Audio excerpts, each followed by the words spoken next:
السلام علیکم، میرا نام ڈاکٹر مختار ہے اور آج میں نے بات کرنی ہے سنورنگ کے بارے میں۔ جو خراٹے ہوتے ہیں ان کے بارے میں بات کرنی ہے۔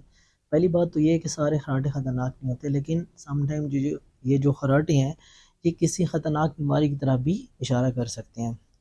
جو ہوا ہے وہ ہمارے منہ سے اور ناک سے اندر جاتی ہے اور پھر اسی راستے کے ذریعے باہر آتی ہے۔ اگر اس راستے میں کسی جگہ پہ رکاوٹ ہوگی تو خراٹے پیدا ہوتے ہیں۔ مثال کے طور پہ آپ کے جو ٹونسلز ہیں ادھر سوزش ہو سکتی ہے، تو اس کی وجہ سے بھی خراٹے آ سکتے ہیں۔ آپ کو جو لینس باکس ہے، وائس باکس ہے، اگر اس میں کوئی پرابلم آ رہی ہے تو اس کی وجہ سے بھی خراٹے آ سکتے ہیں۔ اور اس کی جو سب سے بڑی وجہ ہے خراٹے آنے کی وہ ہے موٹاپا۔ جو لوگ زیادہ موٹے ہوتے ہیں ان کے اندر ان کے گلے اور حلق میں ٹیشوز بہت زیادہ ہوتے ہیں، اور خاص طور پر جب وہ لیٹتے ہیں تو ان کے سارے جو ٹیشو ہیں وہ ڈھیلے ہو جاتے ہیں اور جو زبان بھی ڈھیلی ہو جاتی ہے اور وہ پیچھے کی طرف گر جاتی ہے، اور اس سے جو ہے وہ راستہ بلاک ہو جاتا ہے، جس کی وجہ سے انہیں خراٹے آ رہے ہوتے ہیں۔ آپ نے دیکھا ہوگا جو لوگ خراٹے لیتے ہیں ان کی سٹارٹ کے اندر ٹون جو ہے آہستہ آہستہ چینج ہو جاتی ہے، اور ایک ٹائم آتا ہے ان کی سانس بالکل رک جاتی ہے، اور اس کنڈیشن کو ہم کہتے ہیں سلیپ ایپنیا۔ اور یہ جو سانس رکنے کا عمل ہے سم ٹائم یہ کئی منٹس تک جاری رہتا ہے۔